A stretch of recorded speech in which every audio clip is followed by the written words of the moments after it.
Hi there, it's Steve Smith from Smith's Apples and Farm Market in Port Elgin, Ontario, Canada, and we're out here in the orchard.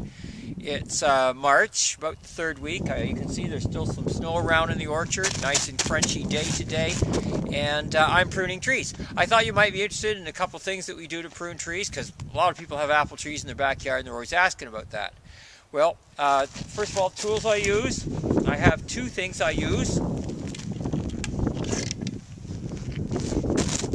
I use a Japanese pull saw and a pair of clippers like this.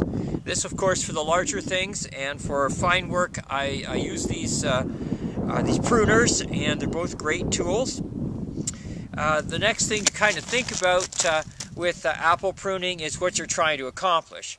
No tree is perfect, and we just kind of work away trying to do the best we can on growing great apples. And one thing that apples really like, of course, is light. So most of what you're doing when you're pruning a tree is balancing light, letting shafts of light into the tree by removing whole branches. And that's kind of what I use my saw for. And I want to show you how I would do that on this particular tree today. This is a sunrise apple tree, and it has kind of an open structure to start with, so it's kind of easier to prune. But it does have a couple of problems. One thing is this limb right here. It's really big. I kind of look at the size of it back here where it joins the tree compared to the main stem. And if it gets 50% larger than this, it's probably time for it to come off. 50% rule, I call it. So this one is really high. He's too high and he's too big, and I'm going to take him off. I also like to single the branches.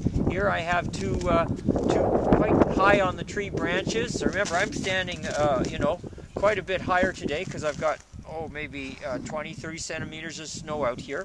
So I'm going to single this with a cut. Now, you'll notice that I took that cut right next to the tree. Don't remove the collar. Leave the collar on. That's that wood right next to the stem. Okay? And I chop those up later. Okay, we talked about this tree. I'm going to make a pruning cut on this one as well.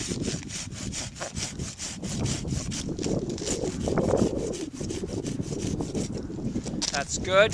That wound is nice and clean and will heal properly like that. Let's see, what else do I have on this tree? This branch here. Look, he wants to be the new tree. He wants to be in charge. He's just, you can tell he's got smooth bark, and he's just vigorous. And I'm thinking, I'm sorry, you're taking too much away from the tree. I'd rather have all those resources of the tree distributed to everything else. So out he comes. And this is going to hurt. Not the tree, me. Because I probably would have had 20 apples on this branch.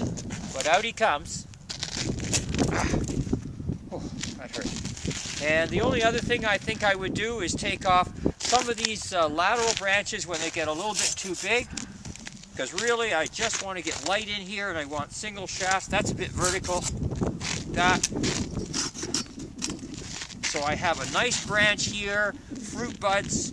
I can see apples hanging every 20 centimeters on here. Beautiful. Well, that's one example of how you would prune a tree. Remember, get some light into those trees, remove any vigorous growing branches and anything that's too big, and you're off to a good start.